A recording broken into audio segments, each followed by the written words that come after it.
Bugatti Veyron മനുഷ്യൻ ഇന്നേ വരെ നിർമ്മിച്ചിട്ടുള്ളതിൽ one of the most iconic super car. 90s കിഡ്സിൻ്റെ മനസ്സിൽ ബുഗാട്ടി എന്ന പേര് ഓടിച്ചു കയറ്റിയ ഐറ്റം. 16 സിലിണ്ടറുകളുള്ള ഒരു W16 എഞ്ചിൻ ഒരു കാറിനുള്ളിൽ ഫങ്ഷൻ ചെയ്താൽ എങ്ങനെയുണ്ടാവും? അതാണ് ബുഗാട്ടി വെയ്റോൺ. ഇത്രയും വലിയ ഒരു എഞ്ചിൻ വർക്ക് ചെയ്യാൻ ഒന്നോ രണ്ടോ അല്ല 10 റേഡിയേറ്റേഴ്സാണ് ഈ ഒരു വാഹനത്തിനുള്ളിൽ കൊടുത്തിട്ടുള്ളത്. പോരാത്തതിന് 4 വലിയ ടർബോ ചാർജേഴ്സും. അപ്പോൾ പിന്നെ പവറിൻ്റെ കാര്യം പറയേണ്ടതില്ലല്ലോ.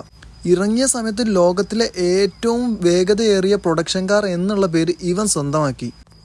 1001 bhp of power, 1250 newton metres of torque, 0 to 100 വെറും 2.5 second, top speed 431 kilometre.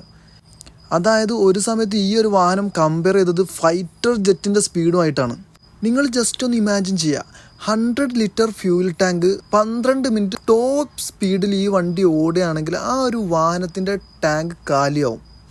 At the same time ആ ഒരു 12 മിനിറ്റ് കൊണ്ട് ഈ ഒരു വണ്ടി 100 കിലോമീറ്റർ കടന്നിട്ടുണ്ടാവും. അതാണ് 431 കിലോമീറ്റർ പെർ ഹവറിൻ്റെ പവർ എന്ന് പറയുന്നത്. ഇനി ഈ ഒരു വണ്ടി ഇതിൻ്റെ ടോപ്പ് സ്പീഡിൽ 15 മിനിറ്റ് സഞ്ചരിക്കുകയാണെങ്കിൽ ഈ ഒരു വാഹനത്തിൻ്റെ ടയർ മുഴുവനും തേഞ്ഞു തീരും എന്നുള്ളൊരു കാര്യം കൂടി പറയുന്നുണ്ട്.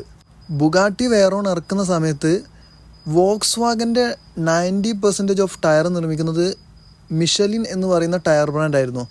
ഈ ഒരു വാഹനത്തിന് 400 കിലോമീറ്റർ മേലെ പവറുള്ള ഈ ഒരു വാഹനത്തിന് ടയർ നിർമ്മിക്കാൻ വോക്സ് വാഗൻ മിഷലിനോട് പറയും. അത് പറ്റില്ല എന്ന് പറഞ്ഞപ്പോൾ മിഷലിൻ കടക്കണിയിലാവുന്ന അവസ്ഥ വരെ ഉണ്ടായിട്ടുണ്ട്.